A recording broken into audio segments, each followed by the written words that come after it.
It's Thursday the 19th of March, and today I'm being supervised by Ira Lee. Ira was in the Youth Press Gallery for the Youth Parliament last year. What are you doing now? So right now I am with the Office of the Clerk. So that started from the start of last month and it will go up until the end of this month. And I've also spent some time in the Press Gallery with the House. Right, and the House is the special production team that brings you a number of things out of Parliament, mainly through Radio New Zealand, but through some very good websites as well. So what's going to happen at the start of Parliament today? So we are starting with a statement from the Leader of the House, is that correct? That's right. It's Chris Hipkins, and then we'll have Jerry Brownlee will most likely ask questions about that, and that will be to do with what's going to happen in Parliament, not next week, but the week after, because next week's a recess. We'll then go on to oral questions.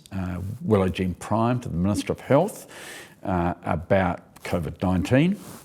Paula Bennett to the Prime Minister, likely to be Winston Peters acting for the Prime Minister, about whether she stands by all her statements and actions. David Seymour to the Minister of Transport about fuel excise tax.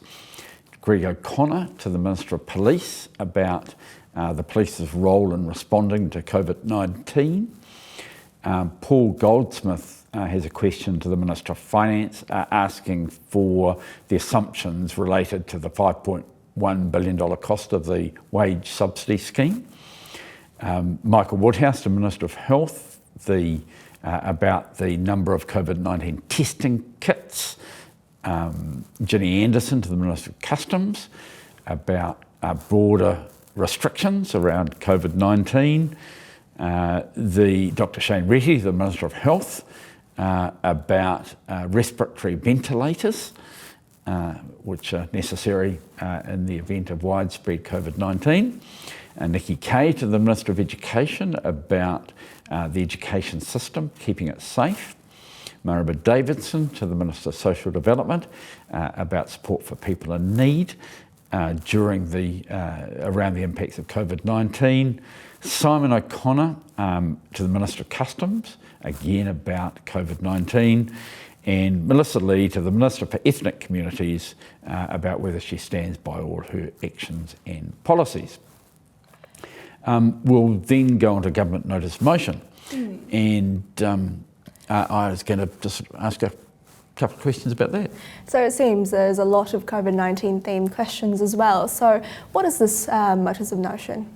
Notice of motion. Yeah. What this does is help set up the Parliament for some new rules to come into effect, if necessary, some of them relatively quickly. With COVID-19 because obviously a lot of our practices are based on having a lot of people together, and that's something which probably can't go on. Is this going to affect select committees at all? Yes, it will. I think it'll be unlikely in the future, for example, that people will be able to wander into select committees and watch them at work. I think we're likely to have witnesses more being heard by video link or Zoom or some similar arrangements, and in fact members are likely to be able to attend remotely, and to start with on a voluntary basis, and then if things got really bad you could probably have committees running completely remotely.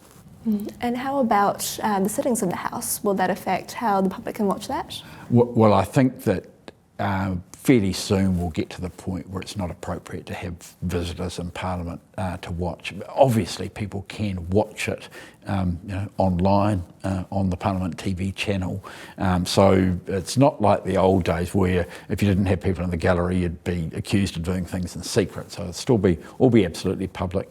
But we'll also almost certainly will have fewer MPs there in the future. And there's also a role for assistant speakers, isn't there? Yes. At the moment, we've got an arrangement whereby Anne Tolley, the Deputy Speaker, can act for me in all things, all of my roles. And we've never really contemplated the possibility of sort of losing both a speaker and a deputy speaker to serious illness at the same time. But just in case, what we're going to do today is give powers or give us the powers to pass on to the assistant speakers our roles and sort of out of Parliament matters if in fact we're both crook. So after that, which we've probably taken about as long talking about it now as it'll take in the House, we'll go on to the electoral registration of selected sentenced prisoners amendment bill. In the name of Andrew Little, there's a instruction to the committee that's being debated.